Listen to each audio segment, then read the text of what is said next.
Well, Margot and I have just pulled up at the home of Corey and Mandy for a very special lend a hand. Yeah, we're going to go inside and meet Corey and Mandy and hear about their beautiful little girl Ollie's story and how hard the last 7 years of their life and her life has been. So we thought we've got the best network of people. We're going to try and see if we can help them out. Let's go meet them. So we have 3 children, Max, our eldest, Austin, our middle, and Ollie, our youngest child. Ollie was born in 2013, and she was actually born a healthy little baby girl. It was about 6 months. She came down with what we thought was just a cold. We'd just gotten some really nice family photos done. Like everyone, she just seemed completely normal. And with this cold, she just wanted to sit up all night, and we kept thinking something was wrong, and we couldn't get her in to the doctors. And then on the Sunday, we just went, we're just going to have to just turn up at the GP, and we did. And he took one look at us and sent us straight to the Prince Charles Hospital, and they did an X-ray, and I saw it on the screen come up, and I knew, because cardiomyopathy is in our family. So I instantly knew something was wrong, and the doctor sort of patted me on the shoulder and he said, "Can you see what's happening?" And I'm like, "Yes." I was actually meant to work a 2 to 10 that day, so I had to ring in sick and say, "Oh gee," and they were curious as a boss would be, like, "What's wrong?" And I'd sort of say, "Oh look, it looks like my daughter's gonna pass."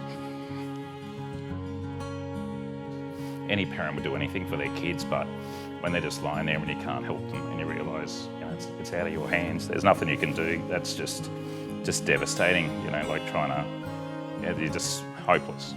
So we spent about a month in Brisbane where they spoke to Melbourne and tried to work out if they could stabilise her enough to get her to Melbourne, because Melbourne's the only place in Australia, you know, currently that do heart transplants. And the medications that she takes sort of strip her immune system, so you've got to be a lot more careful. And she was great for the first 6 months. We were, I guess, you're that thankful that everything's worked, and she went back to developing normally. She was happy and talking and running around like a normal little girl. You wouldn't notice anything was wrong until that next winter she started getting what we thought was a cold. Corey had actually packed up with the boys because we're adamant on getting the boys out and still having a life, and so he decided, because they said she was getting better, that he would take the boys to Fraser Island. Packed up all my family, 20 families, all on the road, heading to Fraser Island, and she went and had a 2-hour seizure while I was with her in hospital. Was that the first seizure? That was the first seizure, How and old? it was just before her 2nd birthday. What were the impacts of that seizure? So initially we didn't know that she was intubated in ICU, and you know, when she came out the other side and started to wake up, you know, we could see she was still there, and it was, you know, she had a few words, and we're just so hopeful that everything was going to be fine. And then we did actually have nearly 6 months seizure-free. Oh, really? After that, where it took a long time for those things to develop back. You know, she got most of her talking back, and she got her walking back, and in 2015 that we just started noticing these little jerks.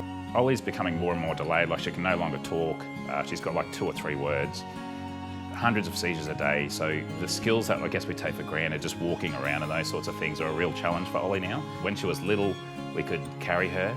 Unfortunately, she looks like she's going to take after me, so it's just destroying our backs and that, trying to carry her around. We've noticed from when we have gone camping on beaches and stuff, with practice, she's able to assist a lot more and sort of do 80% of the work herself.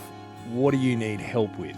A padded area where she can practice her basic skills of standing up and sitting down and walking around. I see, as we came into your home, the area that you have set up for Ollie with you know, mattresses and cushions and blankets on the ground, so that she has a safe space to land when she does have these dropped seizures and is trying to manoeuvre around. So that's where we come in. Triple M, Lend a Hand, Variety. We've decided that we would like to help you and your family. We didn't think this had ever happened. We've applied twice for NDIS. It's just so heartwarming and so humbling that you know, you guys and Variety and just the community at large would get behind people that they don't even know and just give us a hand. So we use this as the starting point to get things underway, and then work out what the finishing touches are after that. We're sort of at that what are we going to do stage, so this is an absolute game changer. It just gives us a path forward.